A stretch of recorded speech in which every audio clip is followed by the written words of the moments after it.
안녕하십니까. 이성수의 재토크 시간입니다. 자, 우리가 가계의 소비가 어느 정도인지, 많이 쓰고 있는지, 혹은 다른 집들에 비해서 나의 소비가 큰지 작은지 알고 싶을 때가 있습니다. 자, 이것을 가늠하기 위해서 하나의 좋은 공식이 있습니다. 바로 과소비 지수라는 것이 있는데요. 자, 오늘 재토크 시간에서는 이 과소비 지수를 통해서 우리나라 가계가 어느 정도의 소비 수준을 보여주고 있는지 계산을 해보고요. 그리고 이 공식을 통해서 우리가 재테크에 있어서 소비를 어떻게 해야 될지 이 부분에 대해서 함께 생각해보는 시간을 가져보도록 하겠습니다. 자, 나의 집은 돈을 잘 아끼고 있는 것일까? 이러한 생각, 종종 하고 계실 것입니다. 자, 재테크에서 가장 큰 기본은 바로 모으기 과정이죠. 자, 모으기 과정만 해도 재테크의 절반은, 성공했다라고, 해도 과언이 아닙니다. 그래서 저의 재테크 영상들을 쭉 보시게 되면은 저 모으기 과정에 관한 이야기가 많은 부분을 할애하고 있다라는 것을 아마 느끼셨을 것입니다. 자, 그런데 이 모으기 과정을 잘하고 있는지 이 부분을 가늠하기 위해서는 반대로 모으기 위해서는 소비에 대한 통제가 필요하죠. 이 소비에 대한 부분을 가늠할 수 있는 과소비 지수라는 것을 통해서 우리가 얼마나 잘 모으고 있는지 이 부분에 대해서 생각을 할 수 있겠습니다. 자, 그런데 이 돈 모으기 과정이란 게 만만치가 않죠. 쉽지가 않습니다. 하지만 돈을 모아야지만 투자를 할 수 있고 투자를 해야지만 재산을 키울 수 있는 그러한 메커니즘을 생각해 본다면 모으기 과정은 그 어느 것보다도 가장 기초적인 재테크 과정이라고 할 수 있겠습니다. 자, 여러 가지 모으기 과정에 관한 여러 가지 사람들의 조언들이 있는데 이런 이야기들 아마 많이 들어보셨을 것입니다. 결혼한 선배들 같은 경우 결혼을 막 한 이들한테 애 없을 때 돈을 바짝 모아라. 애 크면 돈 모으기 힘들다. 이런 얘기 많이들 하시죠. 그리고 또 결혼을 하기 직전인 이들에게는 또 결혼하기 전에 돈을 바짝 모아라. 결혼하고 나면은 돈 모으기 힘들다라는 이런 역설적인 또 상황들이 있습니다. 자, 이게 현실이 그런 것 같습니다. 결혼하기 전에는 그래도 돈을 모을 수 있는 여러 가지 마음의 여유가 많이 있긴 한데 실제 현실에서는 어떤 나의 충동, 여러 가지 나의 하고 싶은 욕구 때문에 모으지 못하는 것이 현실이죠. 하지만 결혼하고 나면은 왜 그리 신경 쓰는 게 많은지 돈 모으기도 힘들고 그리고 애 낳고 나면은 애에게 들어가는 돈들이 만만치 않아서 돈 모으는 게 더욱 어려워지게 됩니다. 자, 그리고 또 현실에서는 월급은 그대로인 것 같은데, 물가는 상승해서, 생계비가 늘어나고, 그로 인해 가지고 돈 모으기가 더 힘들다라고 이야기하시는 분들이 대부분입니다. 자, 그래도 그 어려운 환경 속에서도, 꾸준히 돈을 모으는 분들 정말 많이 계시죠. 그래서, 내가 얼마나 잘 모으고 있는지, 소비를 적절하게 통제하고 있는지, 이 부분은 꼭 가늠하기 위해서 과소비 지수라는 것을 통해서 우리가 생각해 볼 수 있겠습니다. 한 10년 전 정도에 제가 재밌는 영상을 봤어요. EBS의 다큐 프라임 그리고 금감원의 자료를 바탕으로 해서 만들어진 EBS 다큐 프라임이라는 영상에서 과소비 지수가 언급이 됐습니다. 신기하더라고요. 간단한 공식이었거든요. 자, 이 영상에서 소비에 대한 개념이 4가지로 나옵니다. 자, 일단 첫 번째 소비는 정말 원초적인 생존을 위한 소비입니다. 우리가 정말 입에 풀칠하고 옷 간신히 막 추위만 피할 정도 최소한의 소비. 옛날 우리 과거 보릿고개 같은 시절을 상상하시면 되는데 그게 생존을 위한 최소한의 소비입니다. 그리고 두 번째 소비는 생활 소비입니다. 요거는 이제 기본적인 의식주는 해결하면서 왠지 먹고 산다, 부족함 없다 라고 이야기하는 기본적인 소비 수준을 생활 소비라고 합니다. 그러니까 생존 소비, 생활 소비가 있는 것이죠. 그리고 이 생활 소비에서 그 다음 단계로 넘어가면 우리가 경계해야 할 과소비 단계가 나오게 됩니다. 과소비 단계. 이때부터는요, 충동적으로 구매하는 과한 소비를 하는 수준이라고 합니다. 기본적인 생활 소비에서 나 이거 뭐 사고 싶어 하면서 덜컥 사는 게 바로 그것이죠. 그리고 우리가 정말 경계해야 될 소위 지름신님께서 강림하시는 그 위험한 무서운 존재, 중독 소비입니다. 중독적으로 계속 무언가 소비하는 그러한 상황. 우리 예전에 유행했던 말대로 지름신이 강림했다고 이야기하던 유행어가 있었는데, 매일매일 충동적인 구매로 해서 소비가 이어지는 그런 상황을 중독 소비라고 할 수 있겠습니다. 자, 그런데 이러한 소비 과정은 어떻게 보면 좀 주관적일 수도 있어요. 왜냐하면은 내가 볼 때는 생활 소비 수준인데 남이 볼 때는 생존 소비일 수도 있는 거고, 내가 볼 때는 생활 소비 수준인데 남이 볼 때는 과소비하는 것처럼 그렇게 평가받을 수가 있습니다. 그래서 우리가 요 지표를 이용해야 되겠습니다. 공식이죠. 바로 과소비 지수라는 공식입니다. 과소비 지수는 어려운 게 아니에요. 월평균 수입을 월평균 수입에서 월평균 저축액으로 빼준 값입니다. 빼준 값은 이건 결국은 소비된 돈이죠. 다르게 이야기하자면은 소비된 금액이 월 소득에서 어느 정도 되는지 이 비율을 생각을 하시면 되겠습니다. 공식 쉽죠? 자, 이렇게 개념을 잡으시면서 우리가 이제 공식에 대한 개념을 세웠으니까 이 공식에 따른 지표를 생각해 볼 필요가 있겠습니다.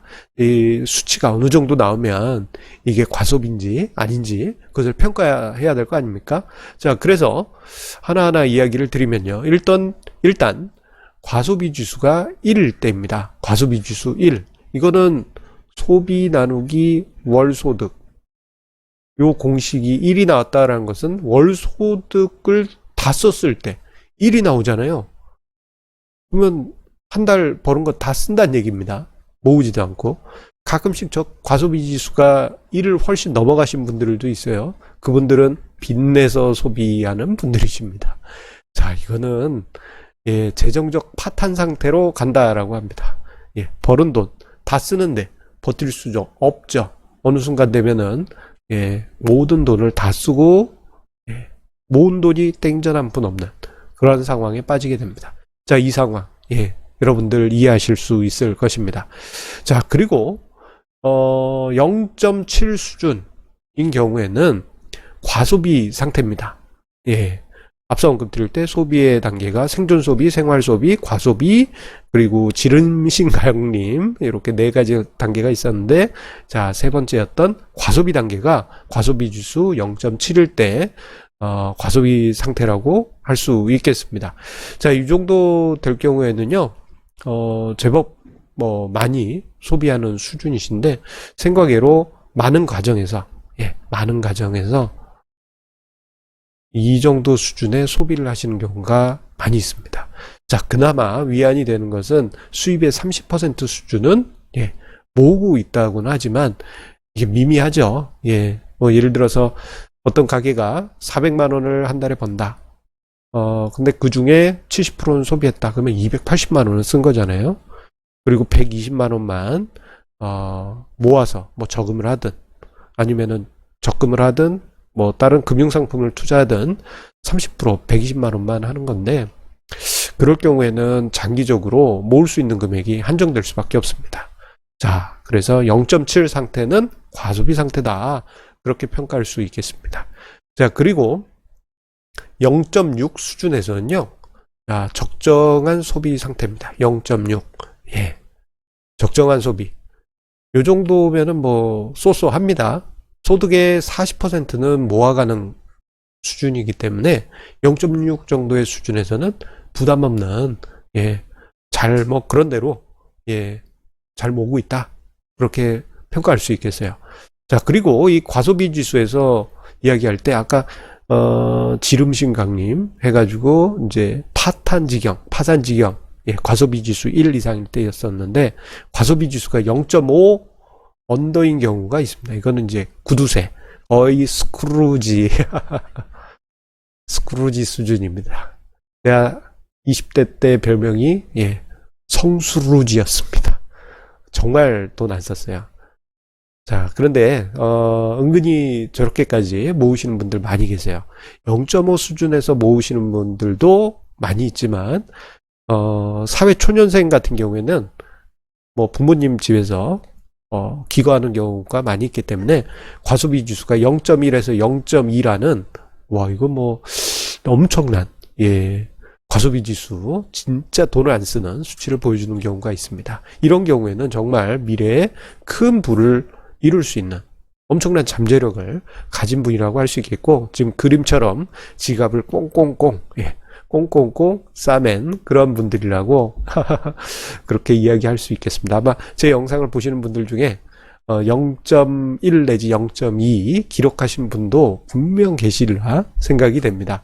자, 그렇다면 자, 0.5는 스크루지 수준, 0.6이면 적정한 수준, 0.7이면 과소비, 1 정도면은 파탄지경, 이렇게 이제 봤는데, 한국의 평균적인 가정의 과소비 지수는 어떻겠느냐. 그래서 이게 평균적인 가정이란 게 조금 애매합니다. 자칫 주관적일 수가 있어요. 내가 봤는데, 내가 계산했는데 우리 집은 과소비 지수가 80이 나와요. 이런 집이 있을 수도 있고, 저희 집은 엄마가 0.3 정도 돼요. 그게 평균인 것 같아요. 다양하게 있을 수 있겠죠. 자, 그래서 어떤 통계적인 기준치가 필요하다 생각이 들어서 통계청에서 매년 발표하는 가계금융복지조사보고서를 토대로 해서 제가 한번 공식을 계산을 해봤습니다. 자, 최근에 발표된 게 2013년 3월 기준으로 해가지고 2018년에 조사된 자료가 발표됐습니다. 자, 이 자료에 따르면요, 한국 가계의 평균 처분 가능 소득은 4,668만원, 그리고 평균 소비는 2,600만원, 그리고 저축은 2,068만원, 이렇게 평균으로 나와 있습니다. 자, 이것을 토대로 해서 한국 가계의 과소비 지수를 계산을 하게 되면요, 0.56이 계산이 됩니다. 0.56. 와, 어느 정도입니까? 뭐 스크루지 단계보단 위지만 적정한 소비 단계라고 볼 수 있겠죠. 자, 앞서 언급드린 적정한 소비 수준에 근접하는 어떻게 보면은 또 잘 알뜰하게 대부분의 가정이 돈을 모으고 있다라고 평가를 내릴 수 있을 정도입니다.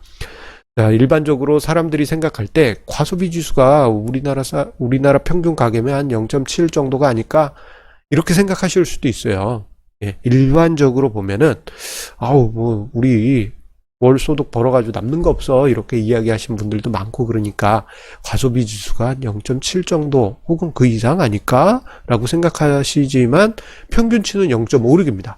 생각보다 과소비를 하지 않는, 소비를 많이 하지 않는 가정이 많다라는 것을 저 통계에서 볼 수 있는 것이죠.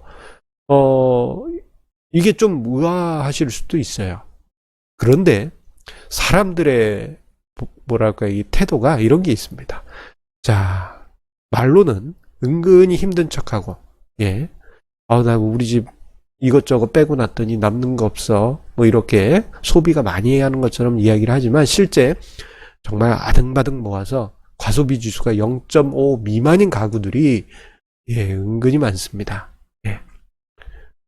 괜히 주변 지인들이 생각보다 크게 소비하는 것 같아서 본인도 그렇게 했다가는 뱁새가 황새 쫓아가다가 힘든 상황이 벌어지는 그러한 상황이 맞닥뜨려질 수가 있습니다. 자, 과소비 지수, 이 공식을 활용하면서 내 자신의 소비 수준을 컨트롤한다면요, 차후에 재산을 모아가는 그 가장 기본적인 재테크의 과정에서 엄청난 힘을 여러분들은 만드실 수 있을 것입니다. 자, 오늘 이성수의 재토크 함께 해주셔서 감사드립니다. 항상 애청자님의 구독, 좋아요, 공유해 주시는 마음 감사드립니다. 구독, 좋아요는 공짜입니다. 소비되지 않는, 비용이 들어가지 않는 거니까요. 꼭 눌러주세요. 자, 그러면 다음 주에도 재토크 영상 좋은 주제로 찾아뵙도록 하겠습니다. 감사합니다.